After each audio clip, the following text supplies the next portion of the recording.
Disclaimer: I am just a humble Genshin Impact fan.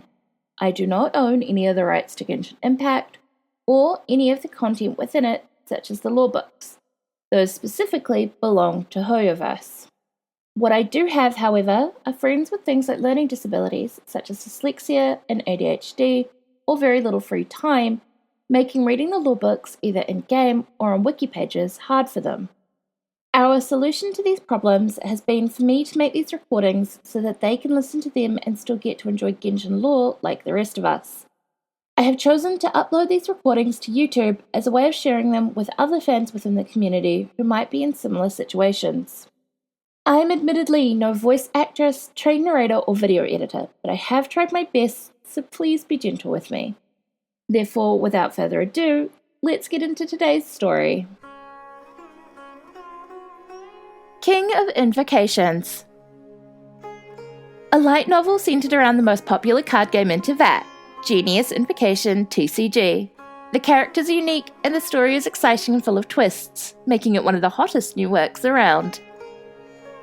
Found on a shelf in the Duel, the Summoner's Summit area of Mondstadt. Ere the end of a duel across a multitude of worlds, upon the domes of many a sky, this supreme rite unfolded in the most unexpected way. My apologies, friend, but a grand finale, or so they say, almost always ends this way. The other duelists descended the stairs of arcane rites, removing the crocodile mask and revealing the Prussian green complexion beneath, his features equally somber. Abu froze at the sight while drawing the cards out from the casket of tomes. Voice your grievances, vent your fury, insult me with your bitter sarcasm. So thought the one who had just taken off his mask. But the young man just went on to take out the cards before placing them gently on the table. Then he said, "If all finales shall end thusly, I'll gladly have this, for I've always wanted to duel with you." "Boss, will Abu win?" one of the sailors asked as the stench of dried fish permeated the ocean breeze. The unfettered figure sitting among them was none other than Dubba, the Lord of the Seven Seas, who had claimed such ownership through the rite of duels. The man raised his goblet against the chill moon, blue light dancing on it. "Should he lose, I will twist off his head as promised. But it's a pity that the wine from such a new vessel definitely won't taste as good." "Ugh, look at what he just rolled. Well, it seems like Lady Luck's shining the other way. Honestly, why didn't he just use the trick I told him?" "But no cheating can pass unnoticed in the room of duels. It's more practical to have a few cards for dice conversion in your deck," said the little kitsune as she approached with a tray of dishes. "This is exactly why Abu didn't want to learn the trick, and it's also why you ended up working here, a far cry from when you were the owner of the collector's parlor. Oh yes, Kui, this is the fish soup for table 17. Remember to serve it before it gets cold." "Fine, got it," replied the young girl as she rose from the table, but her eyes were still focused on the figures cast in the sky.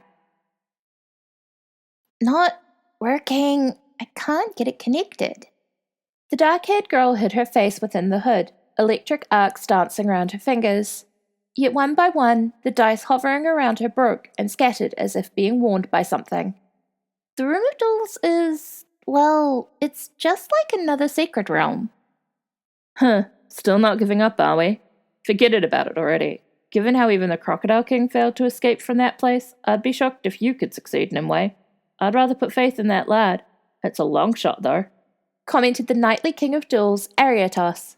It seemed that the knight couldn't care less about the possible death of his friend who had helped the knight restore his homeland. "But how can I not feel a bit jealous, Abu, when your rival is the Crocodile King?" It would be a good ending if the young man turned the tables miraculously. The game was already decided in the last round. Even the Lord of Combat, one who had been sealed here by the Ibis King for craving a grander war and attempting to erase the walls of the world, should be abandoned by combat itself. As in all other underdog stories, the young man, Abu, claimed victory. "Name your wish," said the Crocodile King, trying to hide the fact that his body was beyond repair and on the verge of death. Abu tilted his head, watching as the king's body gradually crumbled into ashes. "Though you live off war, not one day have you stopped quenching its flame," said the young man. He lowered his head. "This would be too boring," said Abu. "The world would be so boring without you. To me, you won't understand. Oh, and by the way, it just occurred to me that I don't know your name yet." The Crocodile King saw an unfamiliar, dangerous smile forming upon the young man's lips. That day, various worlds bore witness to the young man's wish. "Let the walls shatter and the war between worlds begin. I want rivers of blood to stain the earth crimson and mountains of bone to pierce through the sky. Thus the Lord of Jewels endure." King of Invocations, number 1, Grand Ending. Other information. This book was introduced in version 3.0, but not released until the Duel, the Summoners Summit event in version 3.7. It has not been available for players to collect since the event. It is not the only event-exclusive book out there, though. There is a daily commission that occurs in Sumeru City of the same name as this book, in which the book's author, Fukumoto, appears in.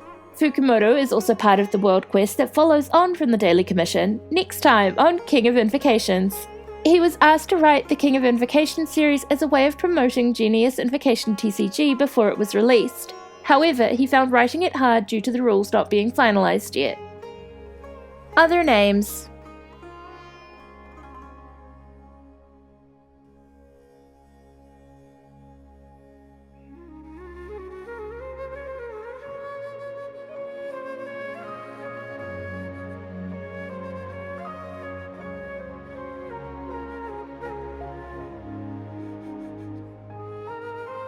Sources.